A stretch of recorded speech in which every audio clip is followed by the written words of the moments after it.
नहीं, ये बहुत मुश्किल है क्योंकि हमने अपने अपने अपने वोट्स दिए हैं। थोड़ी देर के बाद सबको पता चलेगा कि कौन सा गाना जो है वो ये साल का सबसे अच्छा गाना रहा।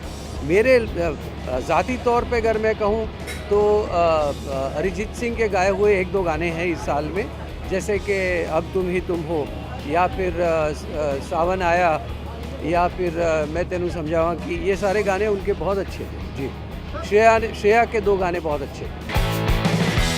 देखिए वो ये जो आर्ट है ये उस तरह आप जज नहीं कर सकते जितनी और बहुत सारी चीज़ें जज की जा सकती हैं। मतलब ये है कि आपको उसके लिए कोई स्केल नहीं हो सकता, उसके लिए कोई वेइंग मशीन नहीं हो सकती है, उसके लिए कोई लिटमस टेस्ट नहीं हो सकता है।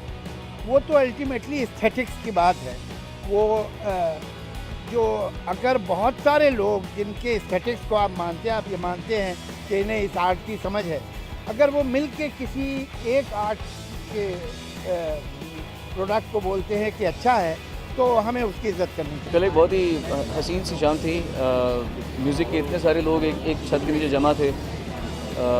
अपने आप में एक बड़ा पॉजिटिव म्यूज़िकल माहौल था और सभी लोगों ने मुझे बाद में बोला कि आज तक कभी ऐसी म्यूज़िकल लोगों की पार्टी नहीं हुई कभी भी।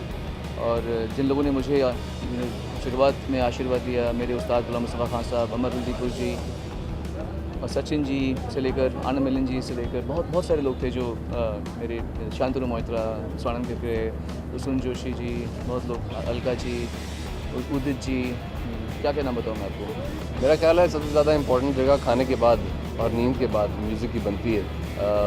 और अगर म्यूज़िक आपकी लाइफ में नहीं है तो आप एक बहुत ही बोरिंग इंसान हैं।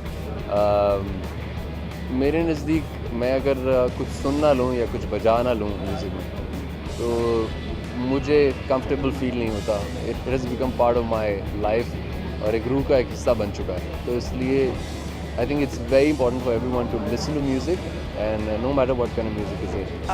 संगीत तो संगीत ही है, same 7 notes, same basic rhythms, ये सारे अभी भी चले आ रहे हैं। लेकिन नाउ वी आर यूजिंग ज़्यादा करके electronic instruments, very few real acoustic sounds are being used, but the best quality about today's music is that the singers are fabulous.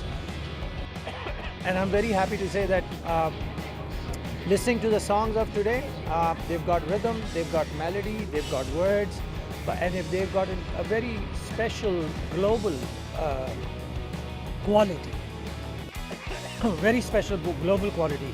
So I'm happy to say that I think that's the only difference in yesterday's and today's.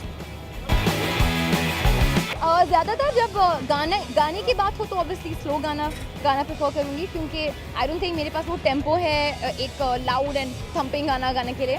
और सुनने के time पे I think जो mood पे depend करे, party time हो या friends के साथ चिल कर रही हो, डिपेंड्स ऑन द मूड।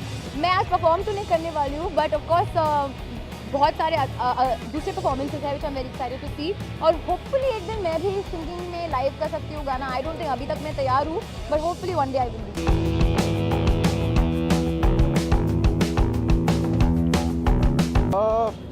यार बहुत खुशी होती है, बहुत अच्छा लगता है और कहीं ना कहीं एक कॉन्फिडेंस लेवल अप होता है, क्योंकि ये पता चलता है कि जो मैंने काम किया है वो आप सबको पसंद आया, तो इसका मतलब मैं अच्छा काम कर सकता हूँ। और मेरे अंदर वो टैलेंट है कि मैं अगर बार बार वो चीज़ें करूँगा तो आप लोगों को अच्छा लगेगा, तो इस बात की बहुत खुशी होती है। इस परफॉर्मेंस में एक चीज़ बहुत खास है, मैंने विद बैंड लाइव परफॉर्म किया है। मतलब पहले से प्री रिकॉर्डेड कुछ नहीं है, स्टेज पे जैसे शोज़ होते हैं वैसे मैंने परफॉर्म किया है। तो मुझे खुद भी देख रहा है कि कितना अच्छा रिजल्ट आता है उसका। तो ये जब रिलीज़ होगा तब वो टीवी पे देख पाऊँगा, तो वो एक चीज़ बहुत खास है। सर आपके लिए गाना